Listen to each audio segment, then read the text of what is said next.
It was 2 a.m., and I was sitting alone in a hospital pumping room. The air smelled like antiseptic and stale coffee. And the only sound was the mechanical hum of the machine. My name is Lauren, and I'm 34. My son, Leo, was one floor below me, in the NICU, fighting for his life. He'd arrived at just 27 weeks. A tiny 2-pound, 1-ounce little bird. I was exhausted, terrified, and I needed my family. My hands were shaking when I texted our image-obsessed Boston family group chat. Leo is having a hard night. Please, just pray for him. Minutes later, my phone buzzed. It was from my Aunt Rebecca, our family's matriarch. It wasn't a text.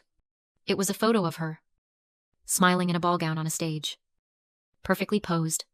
The caption read, "So proud to represent our family at the Children's Hospital Foundation Gala #GivingBack. Have you ever had your deepest crisis ignored? Or worse, used as a photo op by the people who were supposed to care the most? Let me know your story in the comments." That picture, it wasn't just a disconnected take reply. It was a message. It was a symptom of my entire life with them. See, in my family, we weren't just a family. We were an institution. An old money Boston name. Obsessed with pedigree, philanthropy, and above all, the image. Our lives were run from the immaculate, mahogany-paneled office of the Family Foundation, and its unofficial CEO was my Aunt Rebecca. Rebecca, my mother's older sister, had taken charge after my mom passed. She wasn't warm, she was efficient. She managed the family's reputation like a hawk, and anything that didn't fit the narrative of perfect, charitable, and strong was, well, it was a problem to be managed. My husband, Ryan, an architect, was a solid match. He was successful. He looked good in a suit. He was approved. But my career, that was a quiet embarrassment. I'm a grant writer. I work for messy nonprofits. The ones dealing with addiction, homelessness, domestic abuse. The kind of problems Rebecca's foundation preferred to solve from a distance, with a large, publicized check. Not by getting your hands dirty. Lauren is the sensitive one, Rebecca would say at family dinners, which was code for unstable and a bit of a disappointment. My greatest failure, in their eyes, was my struggle to provide the next heir. Ryan and I had tried for years. We'd suffered through 2 devastating miscarriages. Each time, the family's response was quiet, clinical. They were unfortunate events, private matters to be hidden away. As if my grief was a social inconvenience. When I announced I was pregnant with Leo, Rebecca's response was a thin smile. Well, let's just hope you can be calm this time, dear, for the baby's sake. That's why the silence after Leo's birth was so deafening. The emergency C-section. The terror of him being born at 27 weeks. This was my ultimate failure. It was messy. It was dramatic. It was everything our family was not supposed to be. And that picture from Rebecca wasn't just an oversight. It was a statement. I am at a gala, projecting our family's strength. You are in a hospital, projecting weakness. Get yourself under control. I knew, in that moment, I was completely and utterly on my own. Those first few weeks turned into 5 agonizing weeks of total isolation. My world shrank to the size of Leo's incubator. The NICU is a foreign planet. It has its own language, its own gravity. You learn to speak in grams and milliliters. You learn to read the heart monitor, to know which alarms mean he's just forgetting to breathe and which ones mean run. Leo was so small, just 2 pounds and 1 ounce. His skin was like paper. I would sit by his incubator for 12 hours a day, reading him books I was supposed to be reading in his nursery at home. And the silence from my family was deafening. I would send updates to the group chat. Leo gained 20 grams today. He's off the ventilator and on CPAP. My father, Richard, would send back a single thumbs up emoji. My stepmother, Brenda, nothing. Ryan was my rock. But he had to go back to work to keep our insurance. He'd come in the evenings, exhausted, and we'd sit by Leo's incubator holding hands. Two ghosts in a machine. The only real support I had was from strangers. In the pumping room, I met other mothers living the same nightmare. We were a broken, exhausted little sorority. We formed our own text group. We celebrated when one baby finally took a bottle. We cried when another had a setback. These women, these strangers, they became my real family. One afternoon, I was scrolling social media during a rare break, and I saw it. A picture posted by a cousin.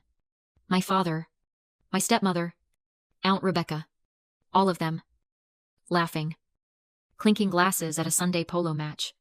The caption read, "Wonderful family day." It felt like a punch to the stomach. Their lives were just continuing. Polo matches, dinners, concerts. It was like I had never existed. Like my son, fighting for his life in a plastic box. He was just a piece of unpleasantness they had successfully edited out of their perfect Boston lives. I stopped sending updates to the group chat. I just stopped. The question that was eating me alive wasn't will my son survive? It was why. Why do they hate me so much? I couldn't understand how people could be that cruel. I had no idea. The cruelty had only just begun. It was the end of the 5th week. Leo was stable. But stable in the NICU just means the crisis isn't happening right now. I was in the hospital cafeteria, stirring a cup of terrible coffee, my eyes burning with exhaustion.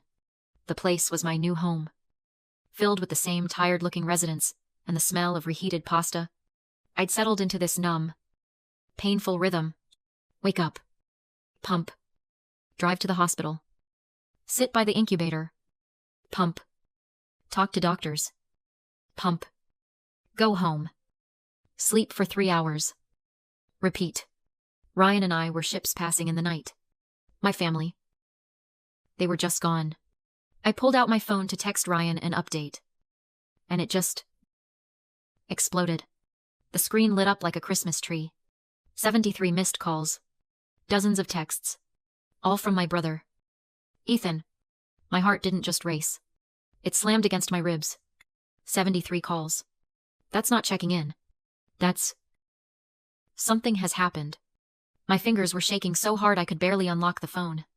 I opened his last text. Sent just seconds before. All caps. Lauren. Answer. It's Aunt Sharon.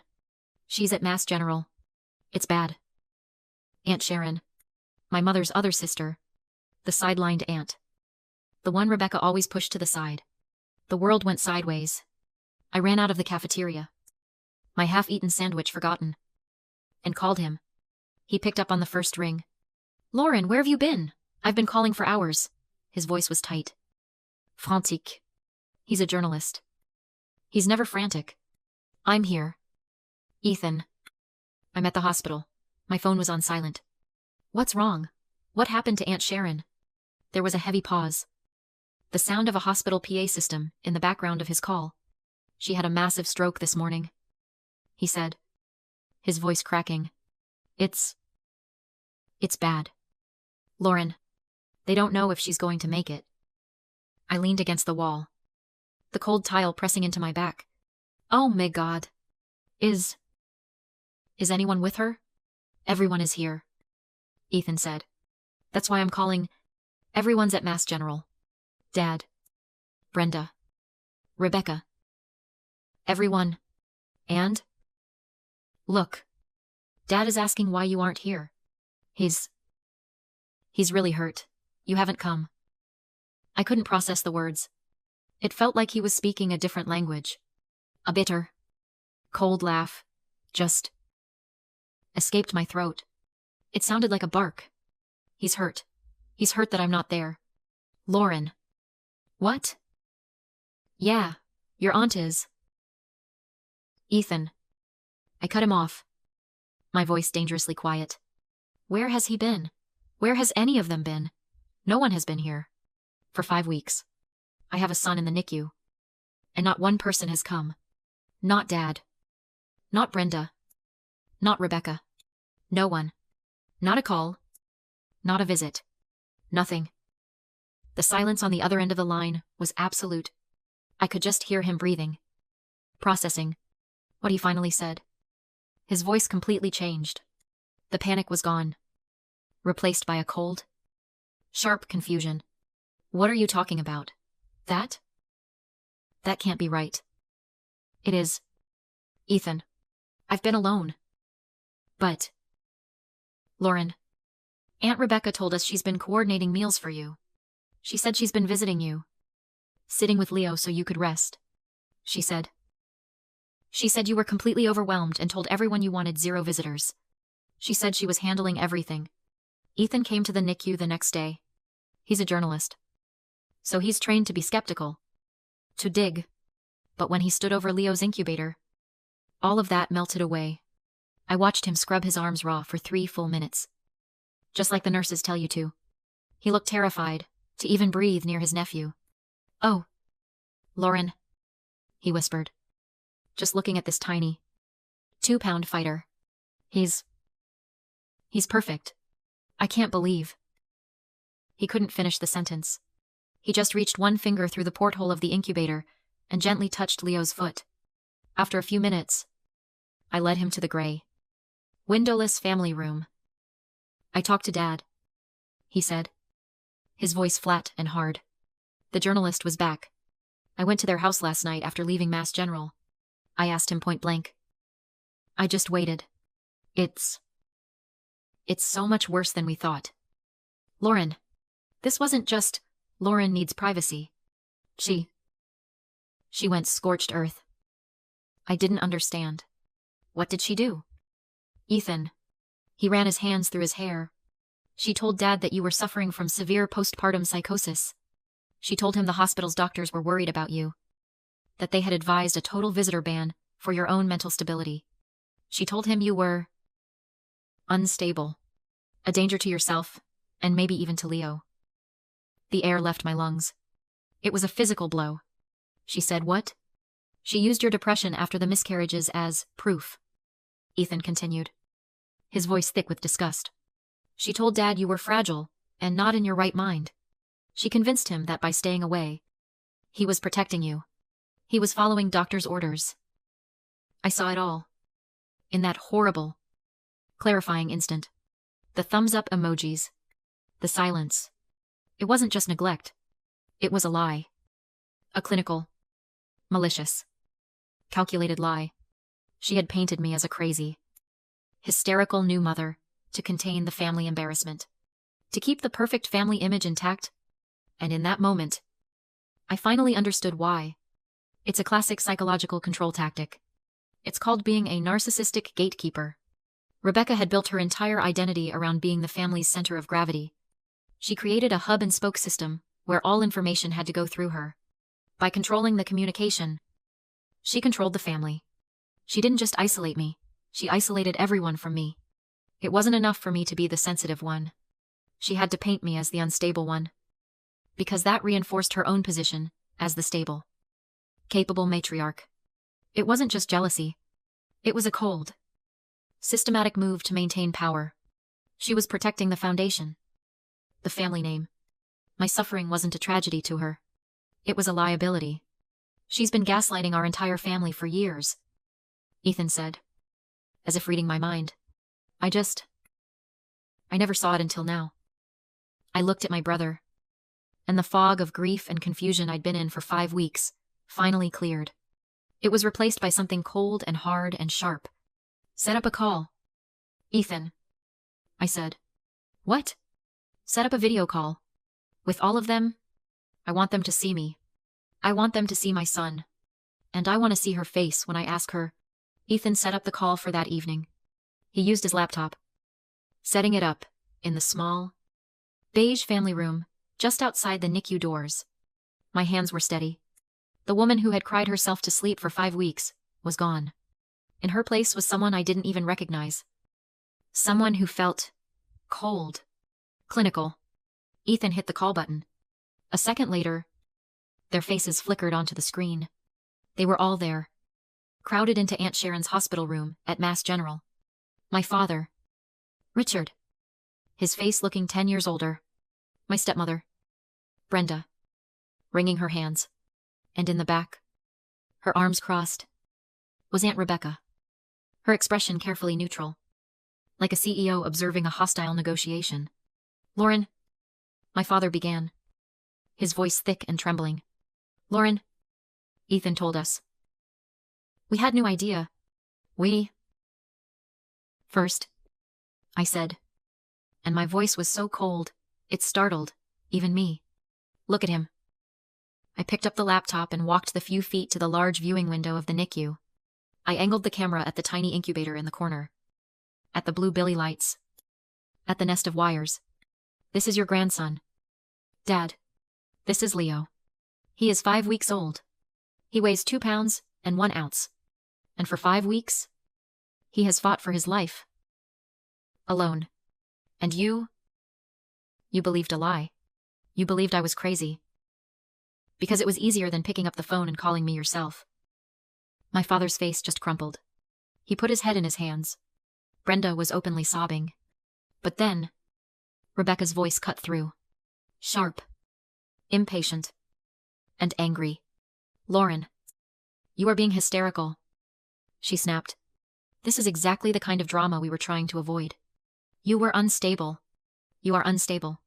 We were respecting the doctor's wishes. The doctor's wishes, I said, turning the camera back to my own face.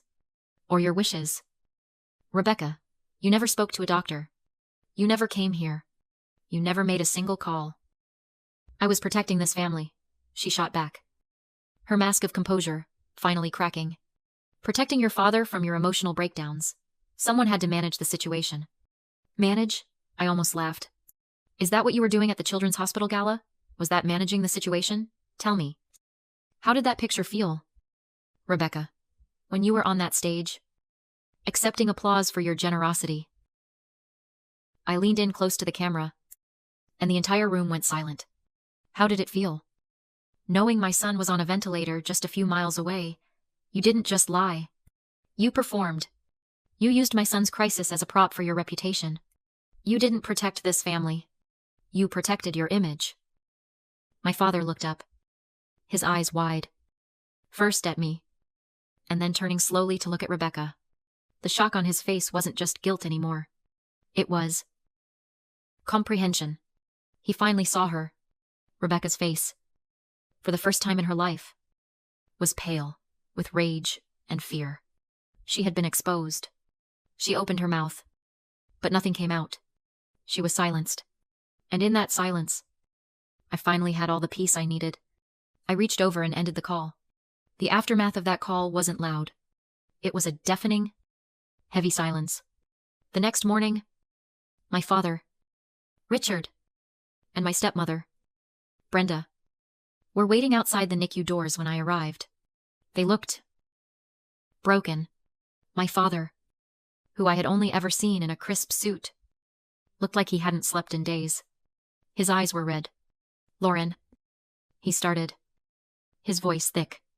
We came to meet our grandson.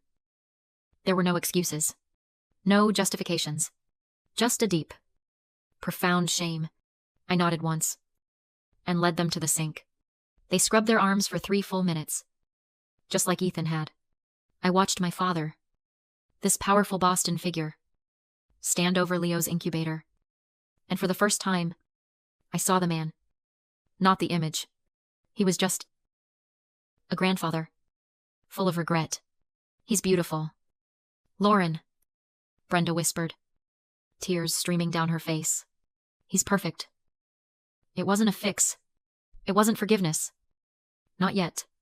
But it was a start. Our relationship will be built on truth from now on. I told them later.